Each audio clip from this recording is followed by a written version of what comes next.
छोटे कपड़ों वाली बीवी। अजित एक छोटे कस्बे में रहने वाला सीधा सादा लड़का था। उसकी शादी दिल्ली की रहने वाली सौम्या के साथ हो गई।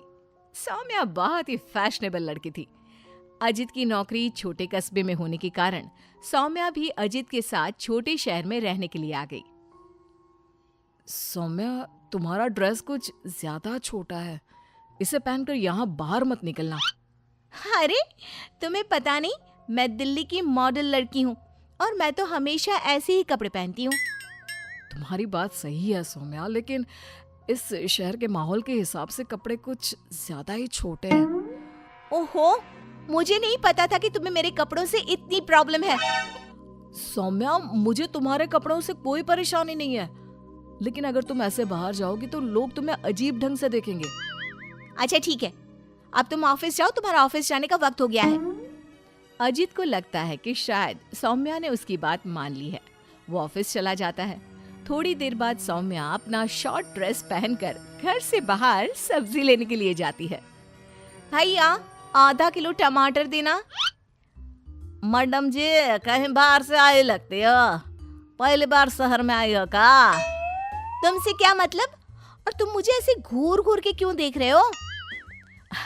अरे नहीं नहीं, ऐसी कोई बात नहीं है, बस आपके कपड़ों को देखकर लग नहीं रहा कि आप शहर की रहने वाली हैं।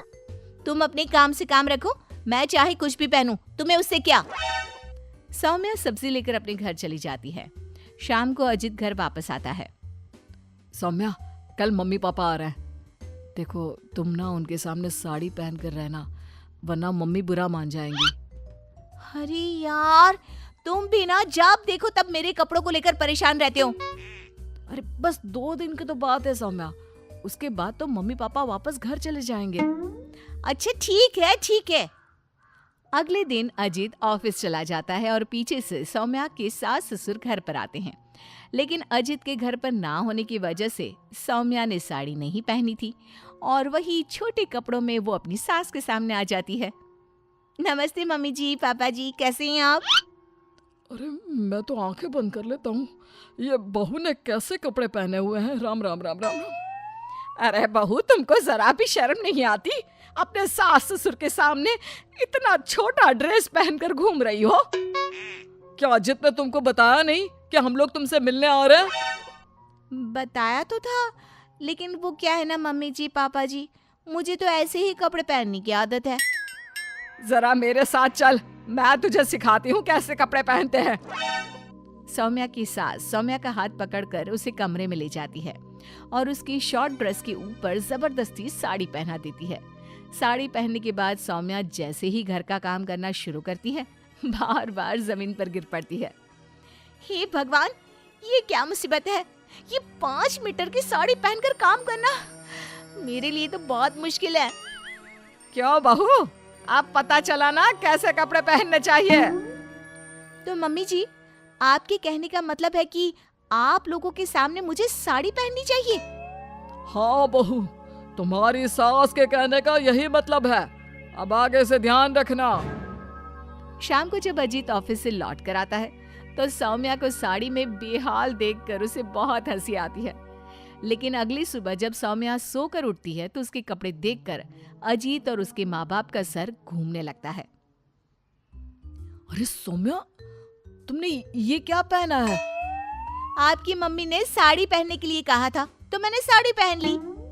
लेकिन सौम्या, तुम्हारी साड़ी तो घुटनों तक ऊंची है, जैसे ये साड़ी ना हो कोई मिनी स्कर्ट हो। वो क्या है ना बेबी, तुम्हारी मम्मी ने मुझे सिर्फ साड़ी पहनने के लिए कहा था, उसकी लंबाई नहीं बताई थी।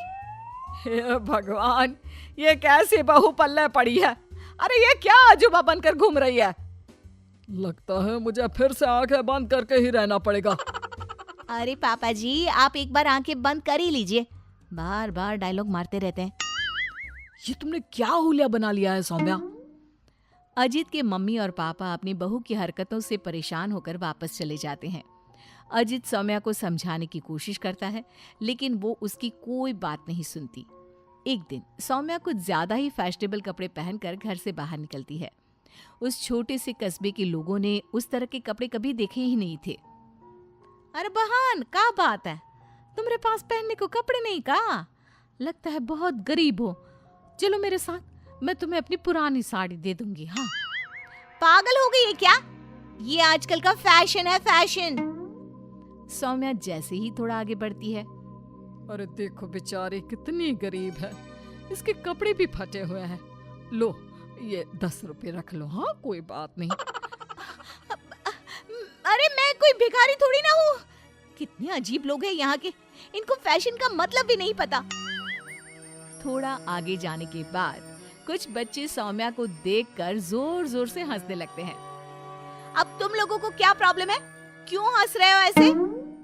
आंटी, आंटी आप बहुरूपिया है ना?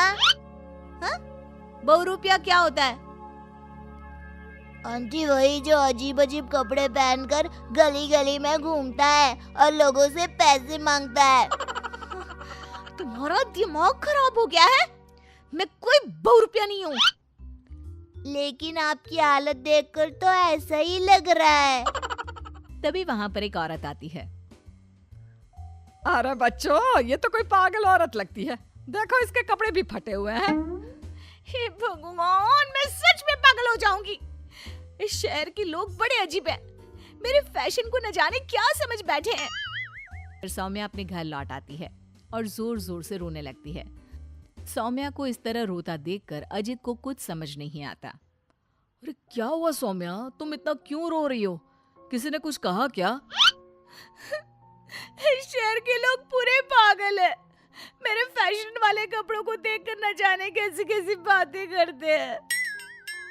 तभी अजीत और सौम्या को घर के दरवाजे पर जोर जोर से खटखटाने की आवाज आती है। बाहर जाकर देखते हैं तो 2-3 औरतें वहां पर खड़ी हुई थी। कौन है आप लोग और क्या हुआ? अरे आपके घर में एक औरत रहती है ना, फटे हुए कपड़े पहनकर घूमती है। हम उसे ले जाने आए हैं। कहाँ ले जाने आए हैं? अरे पागल खाने या फिर महिला सुधार गृह में छोड़ देंगे? लेकिन क्यों? हम उस बेचारी की मदद करना चाहते हैं। उसके पास पहनने को कपड़े नहीं है ना। आप ऐसा नहीं कर सकते। लेकिन क्यों भाई साहब? क्योंकि वो कोई पागल औरत नहीं, मेरी छोटे कपड़ों वाली बीवी है और उसका दिमाग बिल्कुल ठीक है, बस कपड़े थोड़े कम है।